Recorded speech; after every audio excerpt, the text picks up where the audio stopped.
If you want not just to store crypto on an exchange, but actually use it for payments, the Bybit Card is one of the simplest ways to do it. But here's the important nuance. If you use the card incorrectly, you can quietly lose money on conversions and fees. In this video, I'll show you how to order the Bybit Card, how to pay with crypto and fiat when it's more profitable to use stablecoins, and which settings to enable so the card works as a proper payment tool, not as a source of extra costs. This way, you'll be able to spend crypto consciously and efficiently, without unpleasant surprises. What is the Bybit Card? To avoid confusion, the Bybit Card is a MasterCard debit card, not a credit card. It doesn't lend money. It has no credit limit. All deductions come only from your Bybit balance. If there are no funds, the payment simply won't go through. You can pay with fiat if supported in your region, cryptocurrency stored in your account. Card formats, virtual card.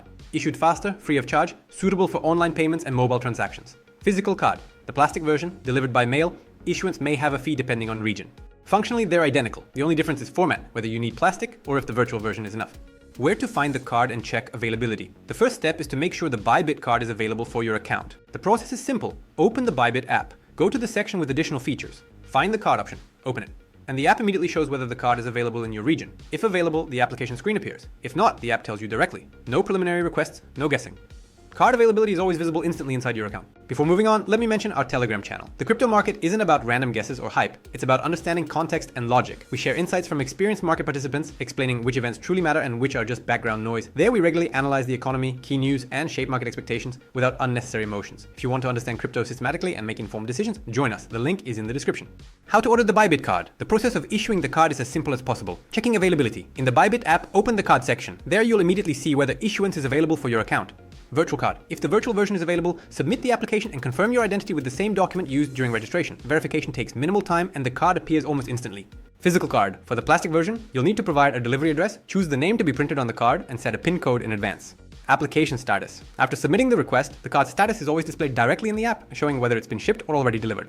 Bottom line, the whole process requires minimal steps and is fully managed through the app. How Bybit Card deducts funds. The key point when using the card is understanding how payments are processed. Base currency of the card. All settlements are made in one currency, most often euros or dollars depending on region and account settings. Payments are fixed in this currency, paying with fiat. If the payment is in the card's base currency, deductions happen directly with minimal or no fees. If the payment is in another currency, the card performs a conversion and an exchange fee is added. Paying with cryptocurrency. The scheme is always the same. Crypto is automatically converted into fiat, then the payment is processed. At this stage, a crypto conversion fee of about 0.9% is charged, and if needed, an additional currency exchange fee. Best practice, keep fiat in the card's base currency or use stablecoins. Even better, sell crypto on spot in advance and spend fiat. This way, you control the rate and minimize fees. Important nuance. In some countries, spending cryptocurrency is considered a taxable event. That means paying directly with BTC or Ethereum may not be the most profitable decision. It's often smarter to use stablecoins or fiat. Pay with setting. There's one crucial setting you need to configure right after activating the card.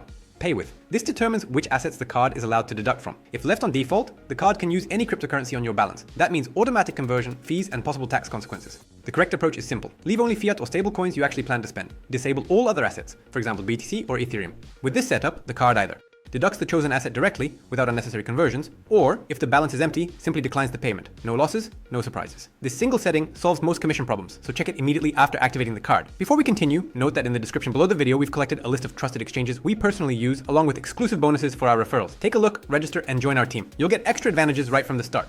Fees, and how to reduce them. To understand where money is lost, let's break it down step by step. Fiat in the card's base currency. If you pay in the currency set as the card's base, most often euros or dollars, fees are either zero or minimal. This is the most cost-effective scenario. Fiat in another currency. If the payment is in a different currency, the card performs a conversion, adding an exchange fee, usually around 1 to 2%. Paying with cryptocurrency. The scheme is always the same. Crypto is automatically converted into fiat with a conversion fee of about 0.9%. If the purchase currency differs from the base, an additional exchange fee is added. As a result, total losses can reach 2 to 3%. How to pay more profitably. The best option is to first sell crypto on Bybit spot with a fee of about 0.1% and then use the card to pay in fiat. This way, you control the exchange rate, know the final amount in advance, and pay far fewer fees. With this scheme, the card works almost like a regular bank card, without unexpected expenses. Cashback and points. Every purchase with the Bybit Card earns you cashback in the form of points, on average around 2% of the purchase amount, though the exact percentage depends on your card level and program. Points aren't credited instantly. They appear after a few days once the transaction is fully confirmed. Then you have two options. Automatic conversion. Points are regularly converted into your chosen cryptocurrency, USDT, USDC, or Bitcoin. Everything happens automatically, without your involvement. Manual conversion. You choose the timing and the asset for conversion. This option usually gives about 10 to 12% more value compared to automatic conversion. You can also set converted funds to go directly into Bybit Earn, where they continue generating additional income. Cashback won't fully cover all fees, but with proper setup, it significantly reduces overall expenses and makes using the card much more profitable. It's essentially a bonus that turns spending into an opportunity to recover part of your funds and increase efficiency. Limits and cash withdrawals. The Bybit Card has restrictions on spending and withdrawals. Purchase limits. The card has daily and monthly limits. Typically, the daily limit is tens of thousands of dollars equivalent, enough for both everyday expenses and large purchases. Cash withdrawals. Withdrawals are possible, but the conditions are less favorable.